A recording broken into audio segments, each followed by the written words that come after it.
자, 오늘 우리 함께 읽은 에베소서 1장 1절, 2절 말씀을 가지고 우리 에베소서 이번에 전체 큰 주제가 이겁니다. 예수님짜리 인생, 예수님짜리 교회. 여러분, 너무 주제가 좋지 않습니까? 저와 여러분은 얼마짜리라고요? 예수님짜리랍니다. 우리가 직장 생활하면서 사회생활하면서 우리 받는 그런 이렇게 수입이 있잖아요. 연봉이 있잖아요. 세상은 네가 연봉 얼마 받냐? 이것으로 막 가게를 매기잖아요. 최근에도 뉴스 보니까 삼성전자 입사한 이 고졸 출신이 본인이 올라가는 이 연봉을 막 이렇게 게시판에 올려가지고 막 그런 걸로 의시되고 자랑했다고 하는데 여러분 그게 정말 유치한 거예요. 저 어렸을 때 예수님 안 만났을 때 그 신발이 있어야지만 내 인생이 존귀해진다고 생각했었거든요. 그 나이키에 나오는 에어조단, 그 쿠션 달린 거. 당시 그게 되게 비쌌어요.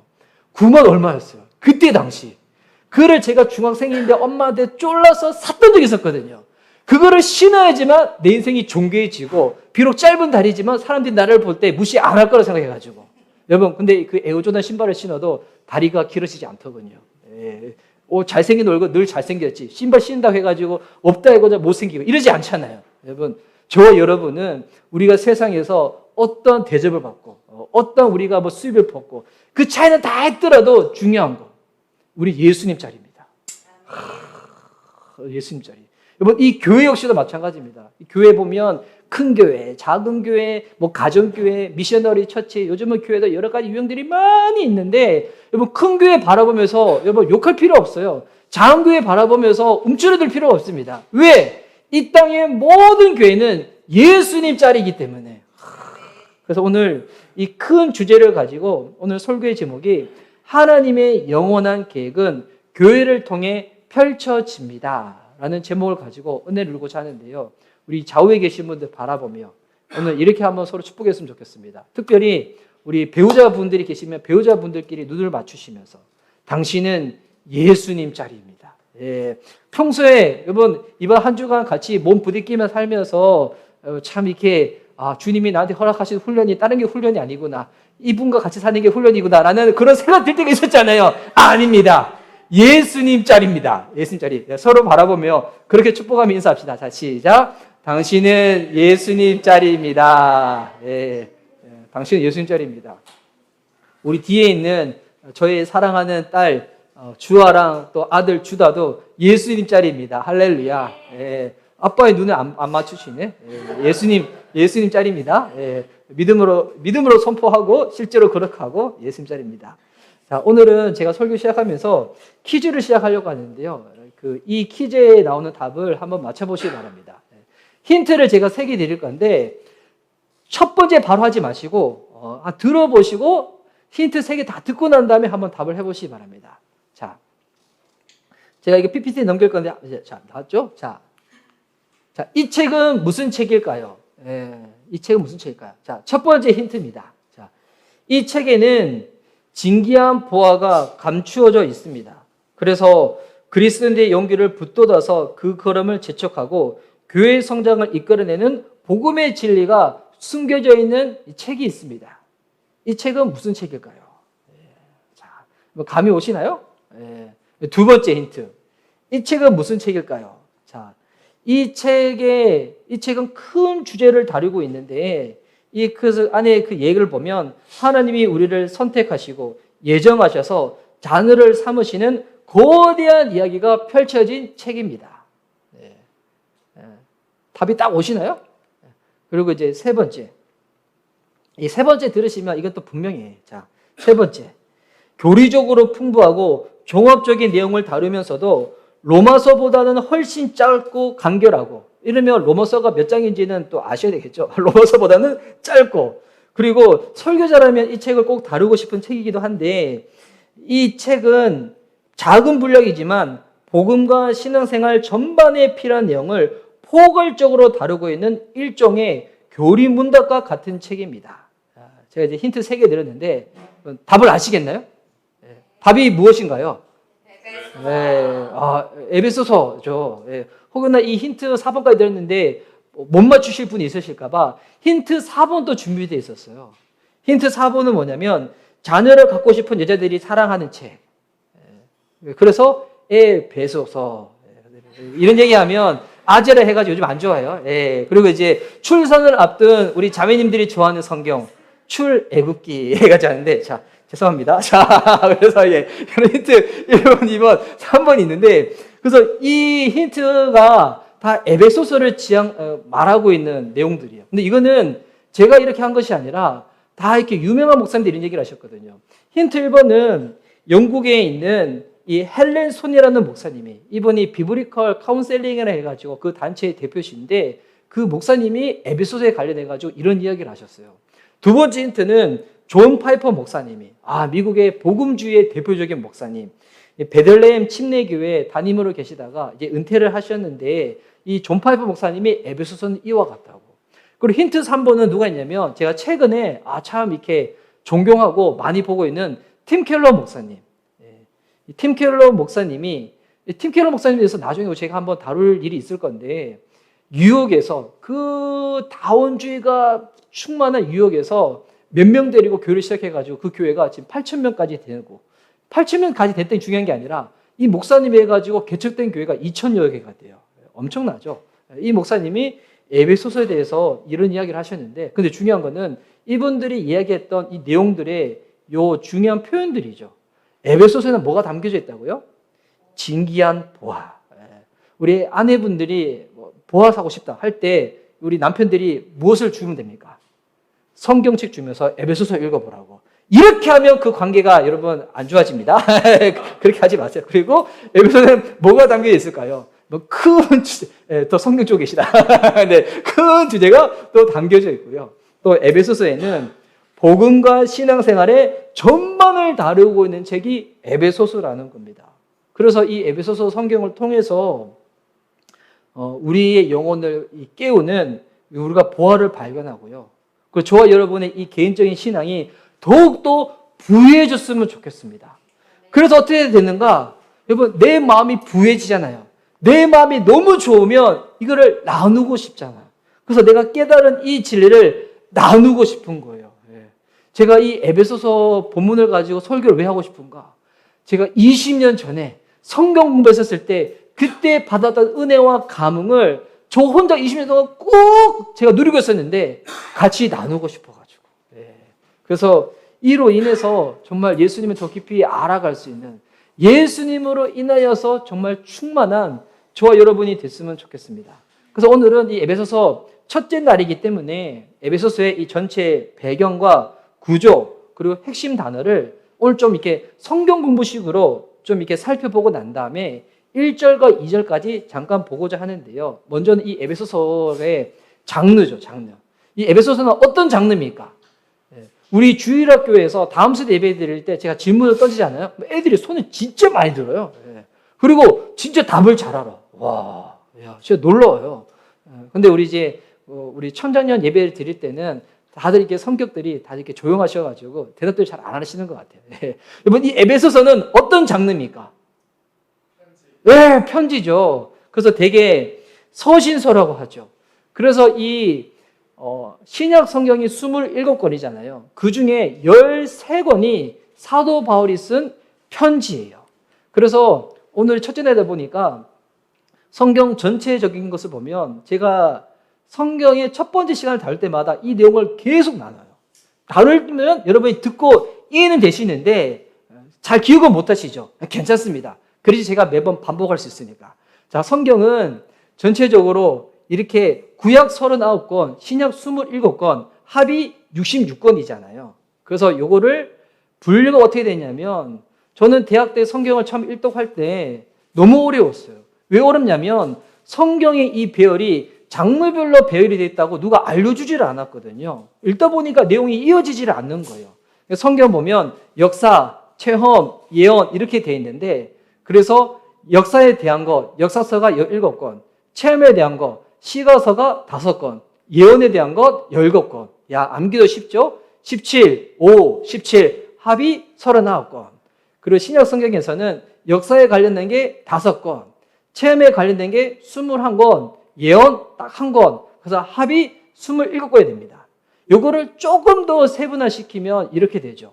구약에서 역사서. 이거는 여러분 성경책에 있으면 앞부분에 나온 순서부로 쭉 나오는 거예요. 자, 보면 앞부분에 창세기, 출애굽기, 레위기, 민수기, 신명기 이 율법서 5권 이어지는 이 요서부터 쭉 가가지고 에스더, 느헤미야, 에스라까지 가서 역사서가 12권, 그리고 시가서 5권, 욥기, 시편, 잠언, 전도서, 아가, 그리고 예언서는 이사야서로 시작해가지고 쭉 끝에 말라기까지 쭉 해서 대예언서 5권, 소예언서 12권 이렇게 딱 해가지고 31권 되거든요. 나중에 우리 부모님들이 아이들 우리 성경 보니까 동화책도 많이 읽히고 하잖아요. 그때 요거 딱 설명해 주잖아요. 아이들이 우리 엄마 아빠들 보는 눈빛이 달라집니다.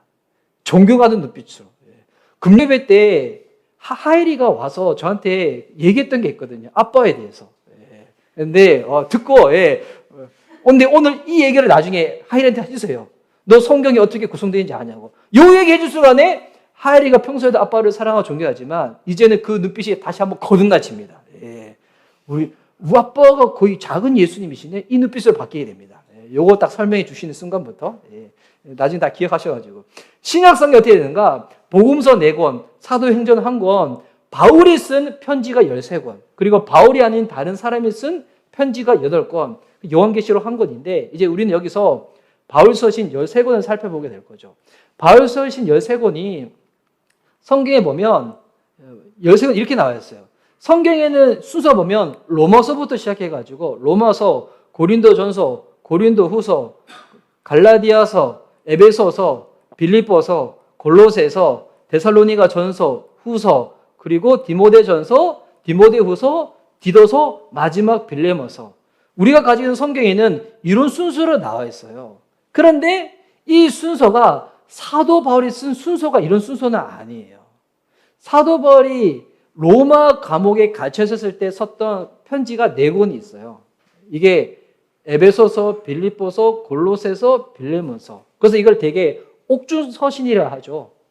그러면 요 13권이 사도 바울이 어떤 순서로 썼던가 요걸 이해하는 게 중요한데, 그래서 이제 여러분이 잘 이해할 수 있도록 우리는 그 중에서 에베소서 살펴볼 건데, 자, 어떤 순서인가? 제가 이거 설교 준비하기도 참 그런데 저 PPT 잘 못 만들거든요. PPT 만든다고 제가 새벽을 샜어요. 보면 자, 이 모든 것들은 사도행전에 다 들어가 있는 거예요. 사도행전은 몇 장으로 되어 있나요? 28장까지 되어 있잖아요.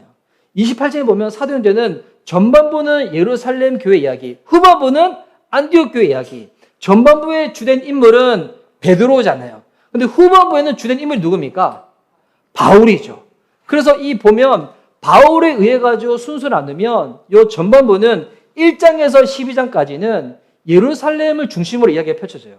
그리고 13장부터는 이제 사도 바울의 전도 여행을 따라가게 됩니다. 전도 여행. 1차 전도 여행이 13장과 14장, 2차 전도 여행이 15장에서 18장, 그리고 3차 전도 여행이 18장에서 21장. 그러고 난 다음에 사도 바울이 로마로 가게 돼요. 로마로 가기 위해 가지고 여러 가지 많은 사건들이 있다가 로마에 도착하는 내용이 사도행전 28장에 나오고 사도행전은 딱 끝나거든요. 그래서 사도행전은 이렇게 구성이 되어 있는데, 그럼 이 구성에서 자, 이제는 사도 바울이 이 서신을 언제 썼던가? 이거 딱 보면 자, 가장 먼저 쓴 서신서가 갈라디아서입니다. 근데 이거는 신학자들마다 의견이 조금 다르긴 해요. 데살로니가 전서를 먼저 썼다는 얘기도 있지만 그거는 크게 차이는 없으니까, 자, 갈라디아서를 1차 선교 여행 그 기간 그 이후에 쓰게 됩니다. 그러면 2차는 언제인가? 2차 때 썼던 게 데살로니가 전서 후서. 지금 최첨단을 달리고 있는 미션 리바이벌 교회.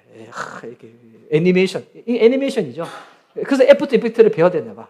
이거 PPT로 하려고 하니까 너무 힘들어. 자, 그리고 3차 전도 여행. 고린도전서, 고린도후서, 로마서.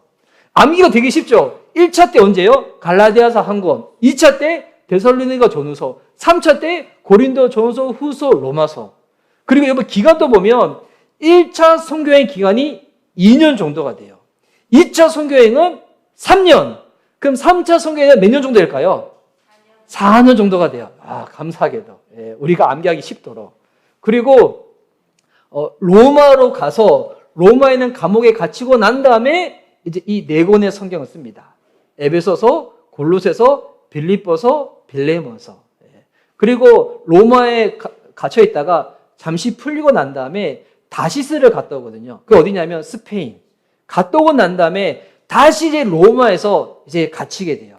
그때 이제 마지막으로 쓴 서신이 디모데전서, 디도서, 디모데후서. 이거는 흔히 목회서신이라 하죠. 사도 바울의 영적인 아들 제자들한테 보낸 편지이기 때문에 제가 이것을 왜 하냐면 에베소서가 언제 쓰였는지 그 시기를 확인하시라고. 여러분 에베소서는 사도 바울의 사역 초기 때가 아니에요. 사도 바울이 쓴 편지 중에서 이번 표현이 제일 센 게 있어요. 원래 편지를 하면 구성이 어떻게 됐나요? 처음에는 인사하고 그리고 중간에 몸글이 들어가고 마지막 결호로 끝나잖아요. 그런데 이 편지는 인사도 없어. 처음부터 세게 책망하는 것을 시작하는 편지가 있어요. 그 편지가 뭘까요? 갈라디아서. 갈라디아서는 인사가 없어요. 처음부터 세게 확 나가거든요.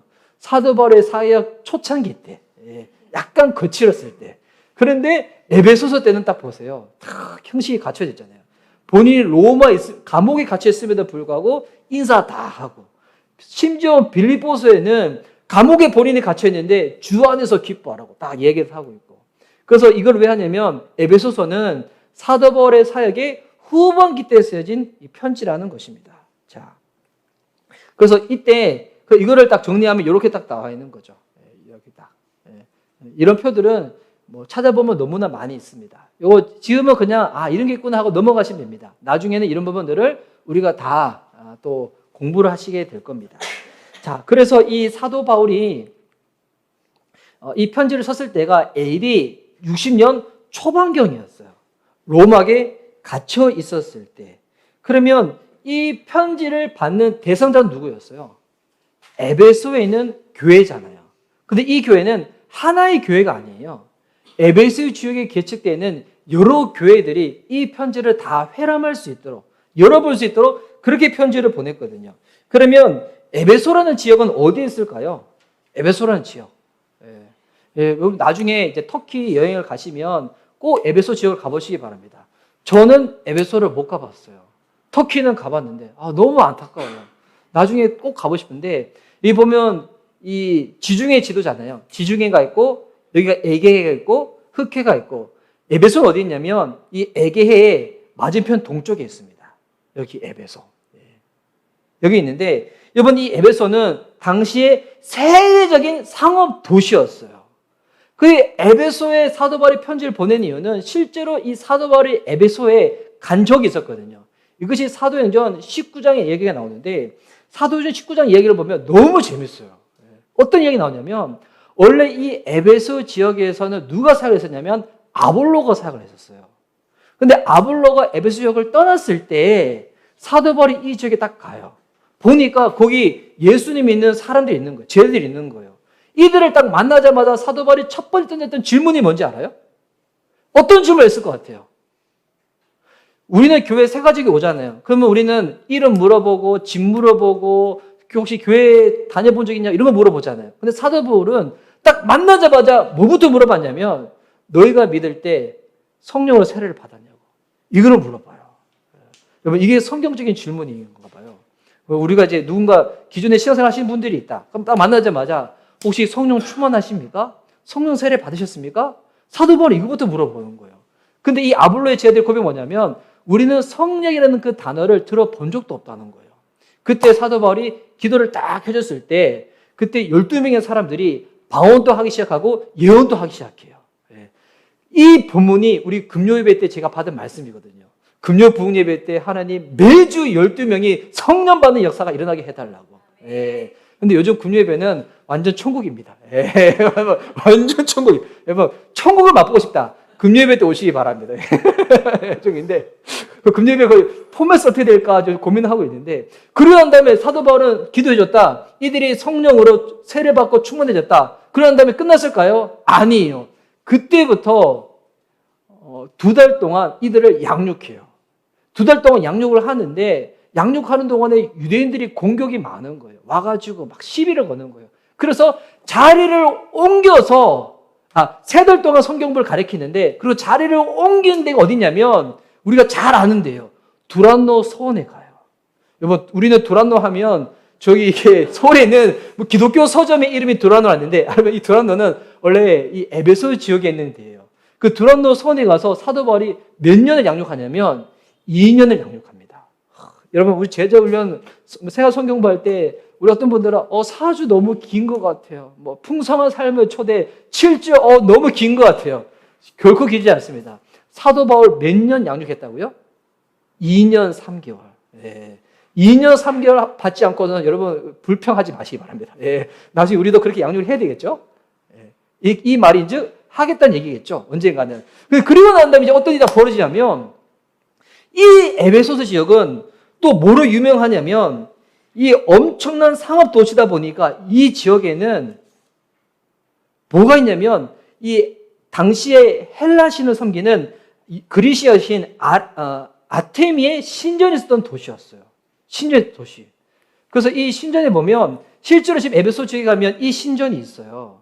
이게 아르테미스 신전인데 요거를 보고 나면 이런 모양이 된답니다. 이런 모양. 이게 얼마나 크냐면 길이가 130m, 폭이 69m, 지름 2m, 높이 18m 되는 대리석 기둥이 이 신전에 127개나 있다는 거예요. 엄청나죠? 엄청나죠? 이 엄청나다 보니까 이 엄청난 그림 뒤편에 제가 숨어져 있잖아요, 지금. 엄청난데. 근데 그러면 이 여신이 누군가? 이게 아르테미 여신이에요. 이 아르테미 여신 보면 이 젖이 많이 달려있죠. 그러니까 당시에 이 뭐냐면 풍류와 부를 상징하는 거예요. 그래서 이 신전을 이 여신을 섬기다 보니까 이 에베소 지역에 오는 사람들은 기념품을 사가는 거예요. 이 아르테미 이 신전을 깎아 놓은 거. 그래서 저렴한 거는 10,000원, 큰 거는 뭐 중간 사이즈 한 30,000원에서 50,000원, 큰 거 아마 100,000원짜리. 여행지 가면 그런 거 많잖아요. 그런 거 이처럼 이런 걸 거기서 다 깎아서 파는 거예요. 근데 사도 바울이 이 지역에 와가지고 막 기도해주고 양육하고 하니까 믿는 사람들이 생기고 하니까 여기서 이거 깎아서 팔던 사람들이 사도 바울 때문에 못 살겠는 거예요. 그 어떤 일이 벌어지는가? 여기 그 상업회에서 길드죠. 그러니까 지금 따지면 조합원 같은 데서 이게 데모가 나는 거예요. 막 사도 바울 물러나라고, 니 때문에 우리 못 살게 먹겠다고 막 이 내용이 사도행전 19장에 했어요. 그러니까 이런 배경이 에베소 지역인 거예요. 그래서 이런 배경을 가지고 있다 보니까 바울이 에베소에 편지를 보낼 때 가장 많이 쓰는 표 중에 하나가 뭐냐면 그리스도 안에서예요. 거기 있는 그리스도인들 향해 가지고 비록 너희들이 이 에베소라는 이 상업도시, 이 온갖 음란하고 우상숭배가 가득하고 마귀가 지배한 이 도시에 살지만 너희들은 기억하라고. 너희들의 영적인 소속은 에베소가 아니라 그리스도 아니라고. 우리가 이 서울이라는 도시를 살아갈 때도 그렇지 않겠습니까? 잠깐만 눈만 떠서 보십시오. 얼마나 이 땅이 돈으로 성으로 이런 것들 확 가득 차 있습니까? 이런 음란한 도시 가운데서도 그리스도인들은 잊지 말라는 거예요. 우리들의 소속이 어디라고요? 그리스도 안에라는 것입니다. 우리 좌우 계신 분들 바라보면 이렇게 서로 한번 축복할까요? 형제님은 자매님은 그리스도 안에 계십니다. 이렇게 한번 서로 축복하며 인사합시다. 시작. 형제님은 자매님은 그리스도 안에 있습니다. 우리 그리스도 안에 있습니다. 자, 그래서 이 에베소서는 이런 환경에 살고 있는 우리 믿음의 성도들한테 보낸 편지인 거예요. 그 에베소서는 이 본문이 되게 짧아요. 보면 1장부터 6장으로 구성이 되어 있는데 이 앞부분의 1장부터 3장까지는 복음의 교리를 설명하고 있어요. 그러니까 이론적인 부분. 그리고 4장에서 5장은 실천적인 부분, 교회의 실천에 대해서 설명을 하고 있습니다.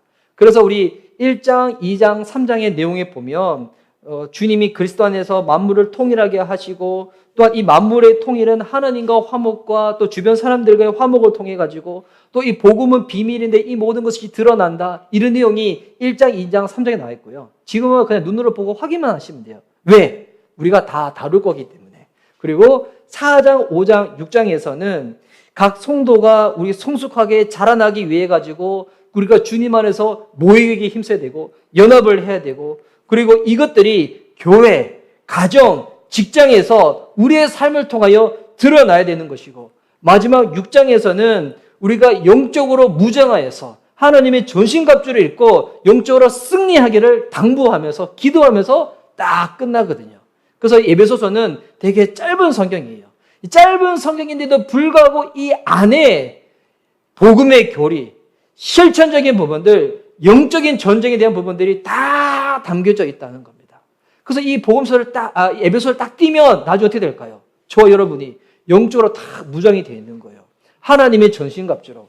기존에는 그냥 나의 생각으로 무장되어 있고 사단의 전신갑주 입어가지고 말씀 떨어지면 말씀이 안 들어와. 말씀은 다 튕겨 나가는데, 그런데 하나님의 전신갑주로 다 무장되어 있으면 이 공격으로는 다 보호를 받고 이겨내고 말씀을 쏙 내 안에 가득 채워져가지고 승리하게 된다는 것입니다.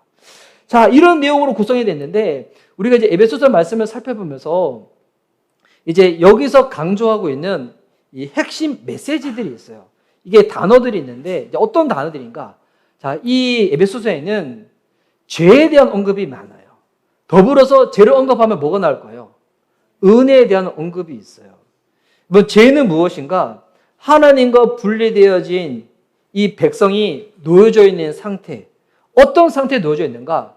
본질상 진노의 자녀라는 겁니다. 여러분, 이게 죄인의 상태거든요. 하나님과 끊어져 있는 상태.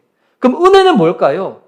하나님과 끊어져서 본질상 진노의 자녀가 되었는데 이 관계가 회복되어지는 것.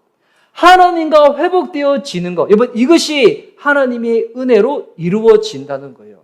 노력이 아니라, 애씀이 아니라, 율법적인 행위가 아니라 하나님의 은혜로 말미암아 하나님과 화목하게 된다는 거예요. 이 내용이 에베소서에서 주로 또 강조가 되어 있고요. 또 두 번째 뭐냐면 비밀입니다. 복음은 비밀이라는 거예요. 이전에는 감추어져 있다가 이제 이 복음이 드러났다는 거예요. 예수님이 소개되어지고 있다는 거예요. 이 예수님을 온 인류 가운데 소개를 해야 된다는 거예요. 왜? 비밀이기 때문에. 그리고 여기는 하늘이라는 개념이 있는데 이 하늘은 우리가 보는 이런 대기권 하늘이 아니에요. 오늘 하늘 보니까 뭐 구름이 많이 꼈네, 우중충하네, 이런 게 아니라 이 하늘은 뭐냐면 영적인 세계를 말하고 있는 거예요. 이런 세상은 영적인 세계인데 이 영적인 세계 가운데 하나님이 가장 영적인 단체를 세우셨다는 거예요. 그게 뭔가? 교회라는 겁니다. 그 교회를 통하여 십자가에 달리신 그리스도의 복음이 선포되어지고 하나님의 지혜가 드러나게 되고 이 복음을 붙잡고 승리할 때 우리가 이겨내게 된다는 거죠. 그래서 이 하늘 아래에 영적인 세계에 교회가 세워집니다. 여러분, 교회는 신도를 모으는 수단으로서의 교회가 아닌 거예요. 이 교회는 훨씬 더 큰 의미를 가지고 있습니다. 그래서 이 교회는 천상의 모습을 지상에 보여주는 그 곳이고요. 비유가 적절하지 않지만 천상의 모델하우스 같은 거죠. 모델하우스. 지금 여기가 여러분 어디냐면 천국의 모델하우스입니다. 어떻게 보면 천국의 모델하우스이기도 하지만 실제적으로 천국이 이루어지는 그 본질적인 장소이기도 하죠. 그리고 이 교회는 하나님이 아들에게 주시는 기업이자 몸이고 이제 예수님은 신랑으로 우리가 신부되어졌을 때 이루어지는 그 모든 것들이 교회를 통해서 드러나게 되는 거죠. 그리고 마지막으로 중요한 게 그리스도 안에서, 여러분, 하나님의 이 모든 복은 그리스도 안에서 주어진다는 겁니다. 그분 안에 거할 때, 믿음으로 그리스도와 연합되어질 때, 여러분, 그리스도의 승리 부활을 우리가 누리게 된다는 겁니다. 여러분, 이런 개념들이 이제 에베소서에서 쭉 펼쳐지게 될 것인데요. 그래서 이 내용을 쭉 보다 보면 에베소서에는 그래서 무엇을 가장 강조하고 있냐면 하나님의 교회가 무엇인지. 우리는 그냥 교회라고 하면 일주일에 한 번 출석하고 교회에서 우리가 하는 여러 가지 사역과 봉사들이 있잖아요. 이게 세상에서 하는 거에 비하면 별것도 아닌 것 같아. 우리 교회도 오늘 예배 드리고 난 다음에 만약 식사를 했다. 그리고 컵라면을 먹었다. 청소를 한다. 교회에서 의자를 정리한다. 이 보면 아무것도 아닌 것 같잖아요. 내가 세상에서 가지고 있는 내가 고급 지식이 있고 특별한 기술이 있는데 교회에서 잘 활용되지도 않고 이 뭔가 싶기도 하잖아요. 근데 여러분, 이 교회는 우리 인간이 생각하기에는 되게 평범해 보이고 단순해 보이지만 결코 그렇지 않다는 거예요. 그분의 죽음과 부활을 통해 가지고 쟁취된 승리를 세상 가운데 선포하는 일을 교회가 하는 것입니다. 그래서 교회에서 하는 것은 그 어떤 것이라도 큰 일, 작은 일이 없습니다. 제가 이런 얘기를 기회될 때마다 하지만 주일날 설교자가 앞에서 설교하는 것만 귀한 일인가? 그렇지 않아요. 우리가 교회에서 각자 맡은 바 하고 있는 그 모든 것들이 귀하고 복된 일이라는 거예요. 그래서 저도 늘 깨어있어야 되겠지만 설교자뿐만이 아니라 여러분 우리 모두는 이 일을 섬길 때 어떤 마음으로 섬겨야 되냐면 하나님을 섬기듯 섬겨야 되는 거예요. 오늘 이제 우리 송이사모가 아이들을 더불어서 이렇게 주일학교 뒤에 모임을 할 때 그걸 알려준다고 했는데 뭘 가르친다고 했냐면 헌금을 좀 가르치겠다요. 무엇을 가르치는가? 헌금은 어떻게 되는가? 이걸 가르치는 것이 아니라 하나님의 이 선물들을 어떻게 우리가 해야 되는 것인가? 우리 아이들이 보니까 아직 잘 모르다 보니까 자꾸 이렇게 헌금 봉투 다른 사람 거 뽑아가지고 집어넣기도 하고 헌금하면 올라가기도 하는데 근데 이제 이거는 그렇게 하면 다치기 때문에 그렇게 하면 안 된다. 그게 아니라 교회 안에 있는 물건들은 구별되어진 거기 때문에 그렇게 대하면 안 된다고. 그 나중에는 그것도 알려주겠죠. 지금의 우리 아이들은 아직 어리다 보니까 헌금을 부모님들이 다 주잖아요. 근데 나중에 우리 아이들이 크면 이제 이걸 바꿔야죠. 용돈을 주고 자기 용돈에서 11조도 드리고 헌금도 할 수 있도록. 저희도 그것을 작년부터 그렇게 하고 있거든요. 주와 주다한테는 제가 작지만 용돈을 주고 거기서 너희들이 헌금을 드려봐. 거기서 11조를 드려봐. 그리고 이제 11조 주머니 같은 걸 줘가지고 어떤 분이 용돈을 주더라도 꼭 11조부터 떼어서 그렇게 하고. 근데 이게 아이 때부터 훈련되어져야지 나중에 될 수가 있거든요. 그래서 저는 아이 때 참 몰랐었지만 저희 할머니가 저한테 11조 저금통을 줬어요. 100원을 받으면 10원을 11조를 하고 1000원을 받으면 100원을 떼서 11조를 하고 이 일주일 동안 모아놨다가 딱 이렇게 주일학교를 가면 모아진 거 해봤자 뭐 몇십 원이고 그렇거든요. 근데 그걸 딱 드리고 근데 여러분 그때 그 훈련이 나중에 되니까 다 갖추게 되더군요. 그래서 나중에 우리 부모님들도 꼭 자녀들한테 여러분 신앙생활에 대한 게 되게 그냥 관념적이지 않거든요. 실제적인 겁니다. 구체적인 겁니다. 그런 거 알려줄 수 있는 우리 모든 가정이 되었으면 좋겠습니다.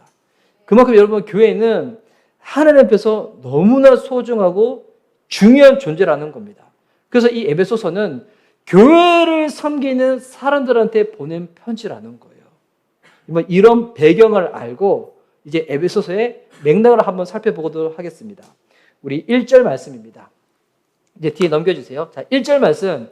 자, 우리 다 함께 우리 한 목소리 한번 읽도록 하겠습니다. 자, 시작. 하나님의 뜻으로 말미암아 그리스도 예수의 사도된 바울은 에베소에 있는 성도들과 그리스도 예수 안에 있는 신실한 자들에게 편지하노니. 자, 바울은 지금 자기를 소개할 때 예수 그리스도의 사도된 바울이라고 소개를 하고 있습니다. 여러분, 이 바울은 정말 탁월한 위대한 복음 전도자이고 교회 개척자이잖아요. 그런데 자신을 소개할 때 뭐라고 소개하고 있냐면 그리스도 예수의 사도라는 겁니다. 사도가 무엇인가? 누군가한테 보냄을 받았다는 거예요. 사도가 무엇인가? 내 생각, 내 의견을 드러내는 것이 아니라 나를 보내신 분의 메시지를 전달하는 게 사도가 하는 역할이거든요. 지금 바울은 비록 감옥에 갇혀 있으면서도 이 편지를 쓸 때 개인적으로 억울하고 힘든 그런 마음과 감정을 담아서 편지를 쓰는 게 아니에요. 지금 누구의 얘기를 하고 있는 거예요? 우주적인 하나님의 뜻을 선포하기 위해서, 알려주기 위해서 편지를 쓰고 있다는 것입니다. 이 편지가 그냥 편지가 아니에요. 하나님의 뜻과 그 메시지를 전하기 위해 가지고.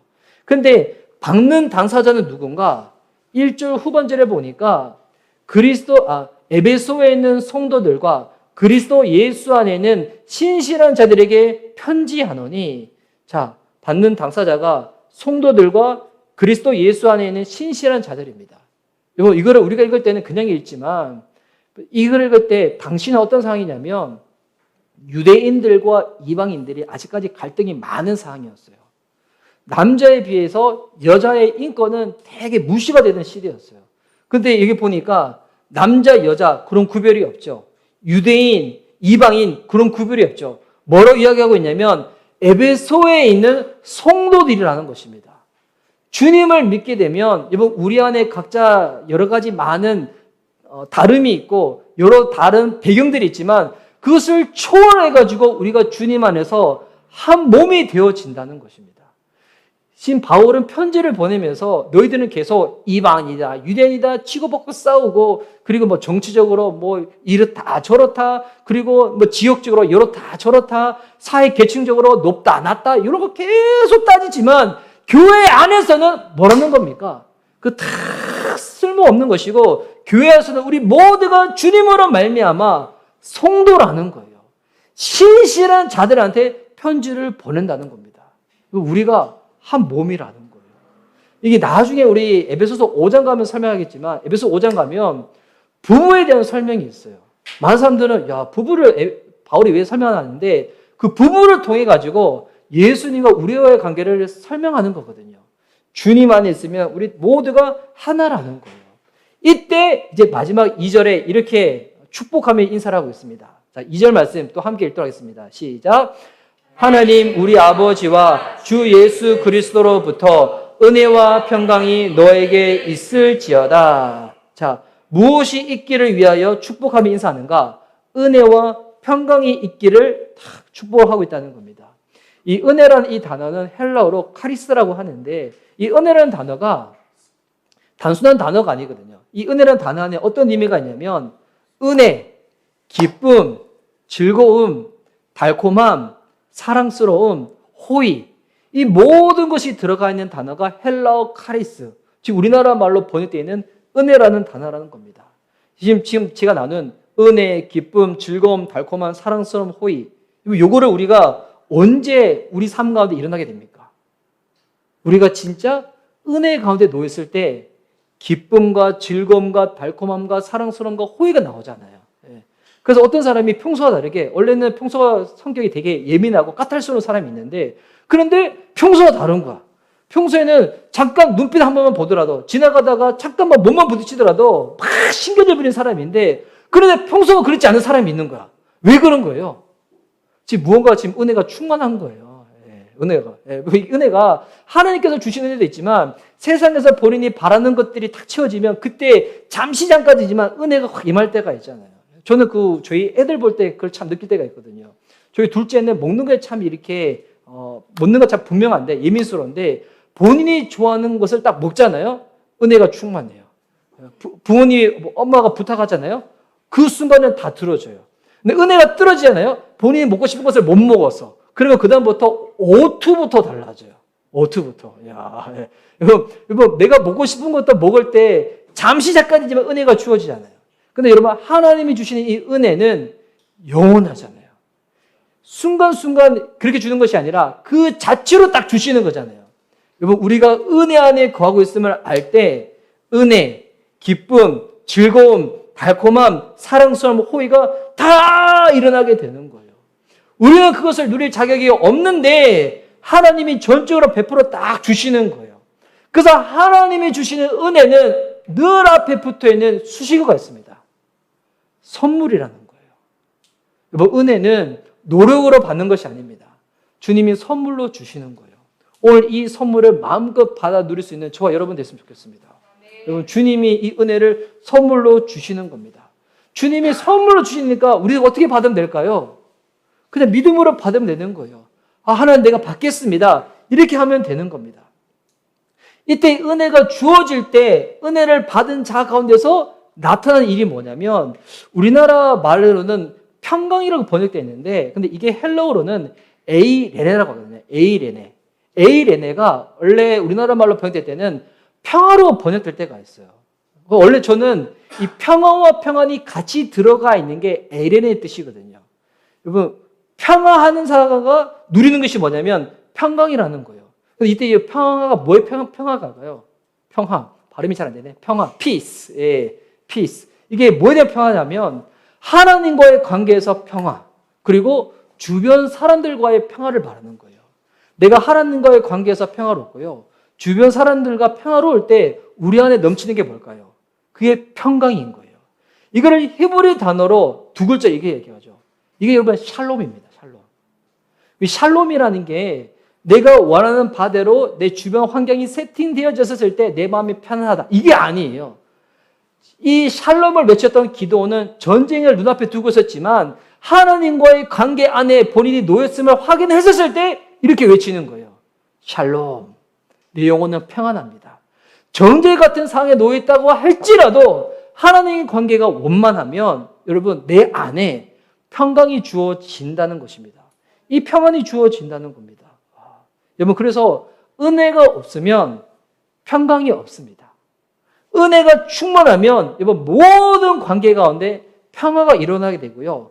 그리고 내 안에는 평강이 일어나게 됩니다. 우리가 결혼 생활을 해서 부부 생활을 하다 보면 이 결혼 안 하신 분들은 결혼에 대해서 가끔씩 환상을 가지고 계신 분들이 있잖아요. 그런데 이제 결혼을 하다 보면 이 뭐에 대해서 약간 마음이 오르지냐면 낯섦을 경험할 때가 있어요. 저 이제 이번 주에 지난주가 우리 결혼 기념일이 있었거든요. 이번 주는 제 아내의 생일이 있었고 저는 이제 결혼 기념일 이제 15년 그분이랑 같이 살았는데 15년 같이 살았지만 와 제가 진짜 깨닫는 게 있어요. 내가 아직까지 그분에 대해서 모르는 게 너무 많아요. 보니까 저는 그분이 가수 김동률 씨를 좋아하는 줄 알았는데 가수 유영석 씨까지 좋아하는지도 몰랐어요. 푸른 하늘 유영석 씨가 라디오 DJ를 하고 있는데 하면 갑자기 이분이 영석이 오빠 이러는 거예요. 저는 뭐 개인적으로 아는 관계인 줄 알았어요. 근데 아닌데도 불구하고 영석이 오빠가 그러는 거예요. 저는 그거를 최근에 알았어요. 이분이 푸른 하늘 유영석 씨도 참 좋아하는구나. 그리고 저는 이분이 회를 좋아한다는 것을 진짜 오래 알았거든요. 저는 이분이 이렇게 회를 좋아하는지 몰랐어요. 산지 15년 된데도 불구하고. 근데 지금 제가 이분에 대해서 아는 것만큼 진짜 도깨는 뭐냐면 모르는 게 진짜 많이 있구나.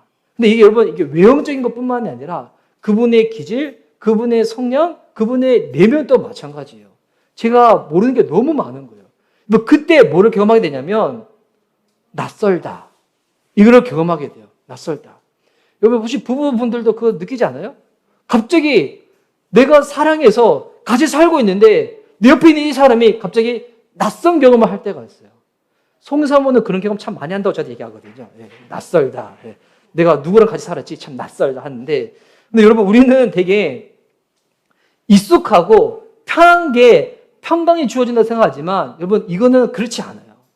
하나님이 우리에게 주시는 이 평강은 낯선 거지만 이 낯선 것을 내가 포용할 때 어떻게 되냐면 평강이 주어지는 거예요.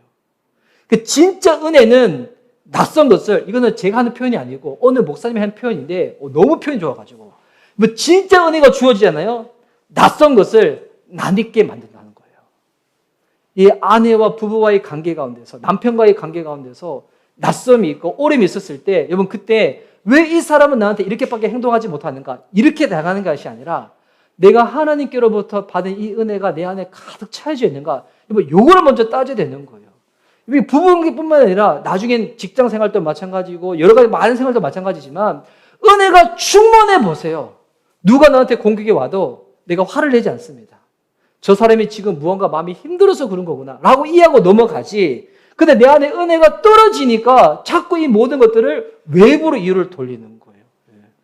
제가 저번에 인천에 이렇게 한번 이렇게 식사 겸 신방 겸 갔는데 와 인천에 계신 분들은 참 운전이 참 이렇게 좀 다르시더군요. 그래서 제가 주차장에 들어가려고 하는데 주차장 입구를 딱 막고 있는 차가 있는 거예요. 제가 그래서 안에 타신 분이 없는가 싶어가지고 전화번호를 딱 보여봤더니 안에 운전자가 계신 거예요. 그래서 제가 좀 말도 안 해서 똑똑똑 했는데 이 창문이 내려가는 순간부터 저한테 이 쥐를 맞지 말라 하는 거예요. 이게 뭐 저는 똑똑한 것밖에 없어. 이게 이 쥐를 하면서 나중에 한 말은 차 빼드릴게요. 그때 제가 은혜가 떨어졌으면 어떻게 됐을까요? 은혜 떨어졌으면 가시겠죠. 근데 그분이 보니까 제가 그렇게 할 수 있는 입장이 아니었어. 약간 이런 깍두기 형님이었거든요. 그 주안역에 있는 깍두기 형님이었나 봐요. 깍두기 그래서 네 했는데 우리가 충만할 때 많이 보니까 나랑 약간 비등비등해 보여. 그럼 어떻게 할까요? 하잖아요. 근데 은혜가 충만할 때는 그러지 않습니다. 이분이 지금 무언가 힘든 분이시구나. 이분이 진짜 예수님이 필요한 분이시구나. 아내 생일 때 제가 미술관 다니면서 전시를 보는데 그 그림을 보면서 그 생각 들었어요. 야, 저는 그 작가님들이 누군지 모르지만 다 예수님이 필요한 분이시구나. 예. 이 작품 세계를 보는데 보니까 다 예수님이 필요하신 작품 세계들인 거예요. 예, 보니까. 저는 본 사람들은 막 이것저것 하는데 제가 느끼는 거는 이분 없이 외로운 거야. 진짜 이분의 속마음을 들어줄 그 한 사람이 없는 거야. 이분이 이런 얘기도 하고 저런 얘기도 하고 울고도 싶고 짠도 내고 싶고 화도 내고 싶은데 그 얘기를 들어줄 한 사람이 없어가지고 작품으로 전시를 하는 거예요. 나 외로워요. 나 괴로워요. 나 힘들어요. 나 울고 싶어요. 누가 나 좀 안아주세요. 나 지금 너무 죽을 것만 같아요. 이거를 얘기하고 싶어서 작품도 만들고 영화도 만들고 음악도 만들고 그림도 그리고 하는 건데 여러분 그런 친구들 누가 있을까요? 우리 삶 가운데. 사람이 그렇게 하는 건 한계가 있잖아요. 우리 그렇게 경험해봤잖아요. 결혼 생활 해가지고. 이 사람이면 나를 다 이해하고 수용해 줄 것만 같았어. 근데 한번 1년 지나기 전에 바로 진리가 결론 내어지죠. 이 사람이 아니구나. 그러면 어떻게 될까요? 가르칠 수도 없고. 그때 여러분 진정한 우리 가운데 은혜와 평강을 주시는 주님 바라보는 겁니다. 그리고 나서 은혜로 충만하고 난 다음에 이 사람을 딱 바라보면 해석이 달라지죠.